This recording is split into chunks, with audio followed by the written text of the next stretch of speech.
चलिए बढ़ते हैं आगे अगली स्टोरी की तरफ। जो संगठन कल तक दुनिया को डराता था, आज उसकी खुद की सांसें अटक गईं। जिस नाटो के दम पर यूरोप रूस को आंखें दिखाता था, उस नाटो की छाती पर डोनाल्ड ट्रंप ने एक ऐसा परमाणु बम फोड़ा जिसने पूरे यूरोप को अनाथ छोड़ दिया, लावारिस बना दिया। न्यूयॉर्क टाइम्स की एक रिपोर्ट सामने आई, सीक्रेट रिपोर्ट, जिसने पूरी दुनिया में हड़कंप मचा दिया है। रूस के राष्ट्रपति व्लादिमीर पुतिन के खौफ से और यूक्रेन ईरान जंग में मिली करारी शिकस्त के बाद अमेरिकी राष्ट्रपति डोनाल्ड ट्रंप ने नाटो के इतिहास का सबसे बड़ा फैसला ले लिया है। खबर यह है कि अमेरिका यूरोप से अपने घातक लड़ाकू विमान, जासूसी एयरक्राफ्ट, न्यूक्लियर पनडुब्बियां और विमान वाहक पोतों को वापस बुला रहा है। और इस महाकटौती के पीछे पुतिन तो है ही, इसके पीछे छिपा है ट्रंप का वो भयानक प्रतिशोध जो उन्होंने ईरान जंग का बदला लेने के लिए लिया। जब अमेरिका मिडिल ईस्ट में ईरान के खिलाफ अकेले लड़ रहा था, तब इन्हीं नाटो देशों ने जंग से दूरी बना ली थी और अब ट्रंप ने नाटो को पुतिन के रहमो करम पर छोड़ दिया है। यूरोप के 2 वरिष्ठ अधिकारियों और जून 2026 की शुरुआत में लीक हुए एक सीक्रेट अमेरिकी दस्तावेज ने पूरी दुनिया की कूटनीति को हिलाकर रख दिया। व्लादिमीर पुतिन की न्यूक्लियर धमकियों से डरे ट्रंप प्रशासन ने घुटने टेक दिए। वॉशिंगटन ने यह साफ कह दिया कि वो यूरोप की रक्षा के लिए अब अपने सैनिकों और हथियारों की बलि नहीं चढ़ाएगा।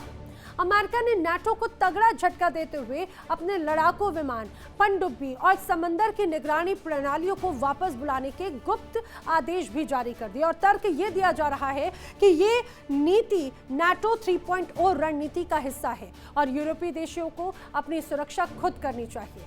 लेकिन पर्दे के पीछे का सच असल में यह है कि अमेरिका अब रूस के साथ सीधे सैन्य टकराव से बुरी तरह से घबरा रहा है।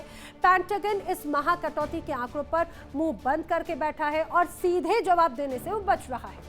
अमेरिका के इस कदम ने ब्रिटेन से लेकर जर्मनी तक के जनरलों के होश उड़ा दिए, क्योंकि बगैर अमेरिकी फौज के नाटो सिर्फ एक कागजी शेर बनकर रह जाएगा और कुछ नहीं। ट्रंप का किनारो नाटो बेसहारा, आखिर ऐसा क्यों कहा जा रहा है? दरअसल समझिए, F-16 और F-15E पर कैंची चल चुकी है। ब्रिटेन के RAF लेकनहीथ पर फाइटर की कटौती है। जर्मनी के रामस्टीन एयरबेस पर भी फाइटर की कटौती कर दी गई। अमेरिकी लड़ाकू विमान 150 से घटकर सिर्फ 100 रह जाएंगे। समंदर के जासूसी तंत्र पूरी तरह से ध्वस्त हो रहे हैं। इटली के सिगोनेला और आइसलैंड के कैफालिविक बेस पर भी कटौती की गई। 26 समंदर के निगरानी विमानों को घटाकर 15 करने का प्लान है।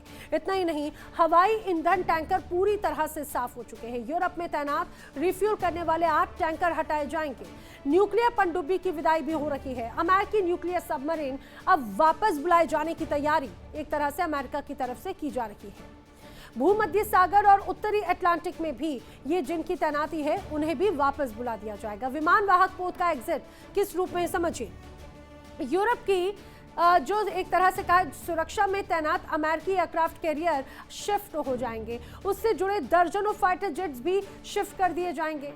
अब यूरोप की रक्षा के लिए दरअसल 2 अमेरिकी B-52 बॉम्बर्स विमान यहां पर तैनात है। एक B-52 को यूरोप से हमेशा के लिए हटाने का फैसला वॉशिंगटन की तरफ से किया जा चुका है। सोचिए जरा, जिस समय रूस यूक्रेन के मोर्चे पर अपनी पूरी ताकत झोंक चुका था, जिस समय पुतिन के तेवर सबसे ज्यादा आक्रामक है, ठीक उसी नाजुक मोड़ पर अमेरिका ने नाटो का साथ छोड़ दिया। इस अमेरिकी धोखे के बाद अब नाटो पूरी तरह से लावारिस और अनाथ हो चुका है। अमेरिकी अखबार खुद ये कबूल कर रहे हैं कि इस कटौती के बाद नाटो की लंबी दूरी तक हमला करने की ताकत और जासूसी करने की क्षमता पूरी तरह से पंगु हो जाएगी।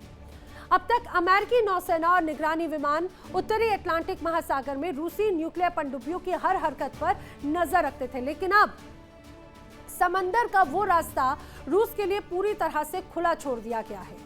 अगर कल को पुतिन ने पोलैंड या बाल्टिक देशों की तरफ अपनी मिसाइलों का रुख कर दिया, तो नाटो के पास में रूस को रोकने की कोई हैसियत ही नहीं बचेगी।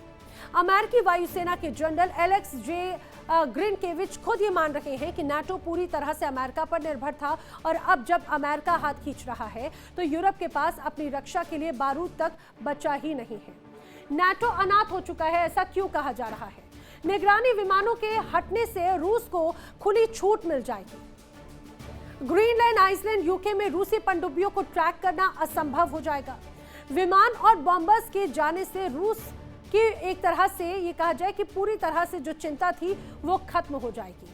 अब रूस के अंदरूनी सैन्य ठिकानों पर भी काउंटर स्ट्राइक मैकेनिज्म पूरी तरह से ठप हो जाएगा। ये एक तरह से बड़ा दावा किया जा रहा है।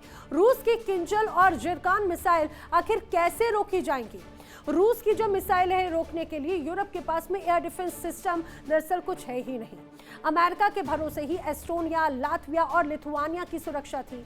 यूक्रेन के चक्कर में जर्मनी, फ्रांस, ब्रिटेन के हथियार भंडार पूरी तरह से खाली हो चुके हैं। अब हम आपको उस सबसे बड़े राज से पर्दा उठाने जा रहे हैं जिसे छिपाने की वॉशिंगटन लाख कोशिशें कर रहा है। ट्रंप आखिर नाटो से इतने नाराज क्यों हो गए? क्यों उन्होंने यूरोप को मरने के लिए बेसहारा अकेले छोड़ दिया? इसकी सीधी कड़ी जुड़ती है ईरान के महायुद्ध से। जब मिडिल ईस्ट के ईरान ने अमेरिका के फाइटर ड्रोन्स को मार गिराया था, जब हॉर्मुज में अमेरिकी साख मिट्टी में मिल रही थी, तब ट्रंप ने नाटो देशों से सैन्य मदद मांगी थी।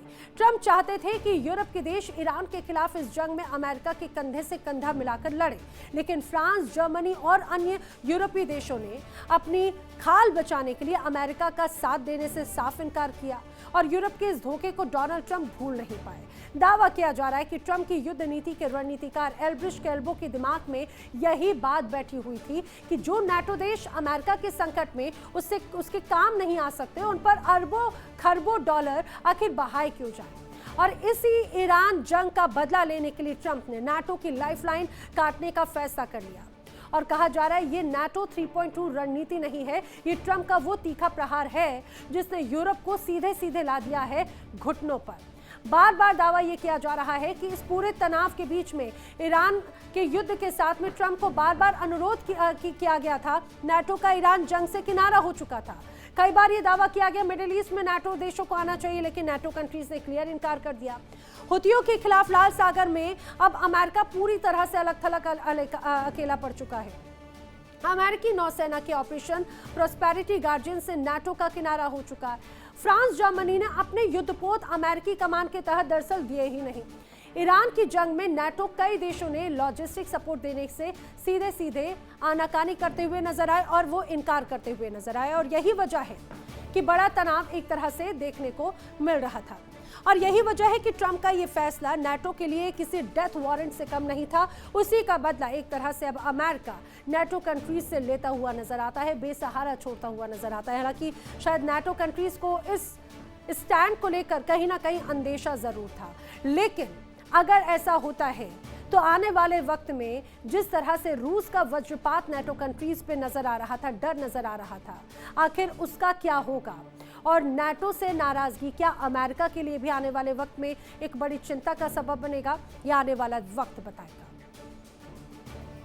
देखिए इंडिया डेली 24/7 अब आपके स्मार्ट टीवी पर। इंडिया डेली मौजूद है सभी डिजिटल प्लेटफॉर्म पर लाइव और लगातार। इंडिया डेली 24/7 हर दिन राष्ट्र को समर्पित।